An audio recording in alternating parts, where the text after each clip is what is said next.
All right, well, thanks again for your time, guys. We certainly appreciate it. We're Team 3. My name's DJ.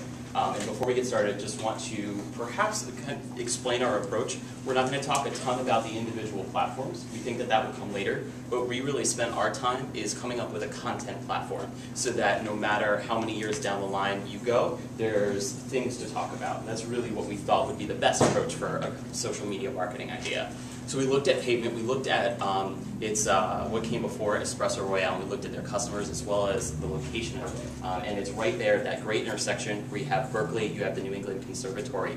You have a really independent-minded crowd that's going to be very excited about this. So when we were coming up with different brand attributes, what we really wanted to think about was a little bit of a revolution. We want people to hit the pavement. Our supporting idea is really that 237 years ago, a bunch of assholes dumped Boston's best into the harbor, and we want it back. So we want people to join the caffeine revolution. And we have a few different tactics. A lot of them are about in-person, face-to-face stuff that will then drive content online.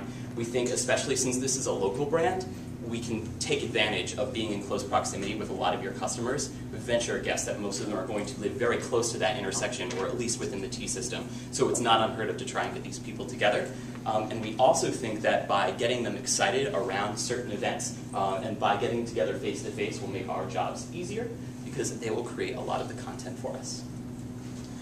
So we want to talk about the brand traits we came up with. And we came up with the traits looking at the audience, the customers that we want to approach. And we thought about a revolutionary, independent thinking person who has an ironic sense of British loyalism because of, well, kind of our supporting idea. We think that having a little bit of an ironic twist in there, maybe even, and we don't know going down the future, if there's any ability to put some of those keep calm and carry on posters around the coffee house is kind of some of the imagery that we really want to pull from. So our main idea is all around this one launch event that we want to have in April.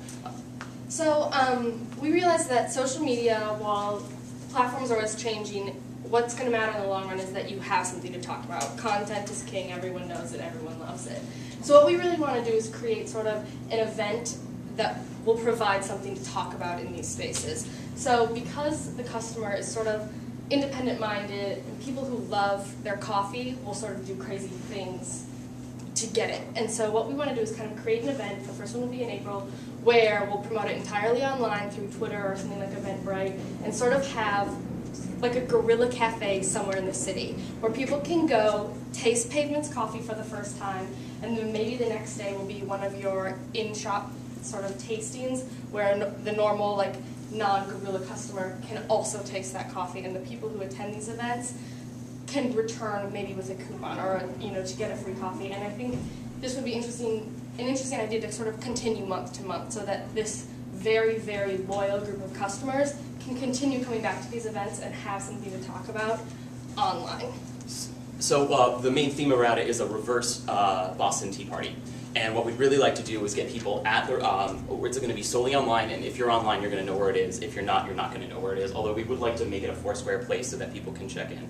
And we'd like it for it to recur, although our big thing would be the night before your launch. So we'd get everybody together at the Pavement Cafe and literally lead a charge down Boylston Street. I don't know if it's legal to bring a torch down with you, but maybe you can. All the way down to the harbor and have all of your brand new coffee set up in Christopher Columbus Park. Get people talking about it, streaming it live. I'm really excited, and maybe everybody that comes can get 20% off or get a free cup or really whatever the cafe can afford to do. Going forward, we'd like to have these monthly. The Boston Tea Party happened on December 16th, so we'd like to have them on the 16th of every month, the evening before. And we think it'd be great if the mayor on Foursquare of Pavement could be the person holding the torch and leading the charge down to the harbor. Yeah, we really want to move the brand excitement and the community to the store as well as online, because that's really important, not only to have a great online community, but to be able to bring that into the store. And we want our customers, or our army, to create the content for us. So it's not that we're creating it for them, they're the ones who are talking about it. They're the ones who are making other people excited, because ultimately the customers are the ones who are coming to the store, and it's really up to them to create the excitement for the store. And we believe that the passionate brand ambassadors and the customers will be wanting to talk about Pavement, because what we're doing is really exciting. And the online media will allow that for them. And I guess the final note is that as an outpost, we think that a Tumblr blog would be perfect. We don't want you guys to have your own domain that's way too mainstream. We think like hitthepavement.tumblr.com or .posters.com would be a great place for you to kind of start this up. Not just post about the events, but then also do a quick daily 2 or 3 sentence thing about the coffee that you're brewing, where it's coming from, and that kind of thing. The whole idea is that we want our coffee back. We're tired of having this should be stuff that Starbucks serves. We're really, really ready for us to get the caffeine back. So that's our idea.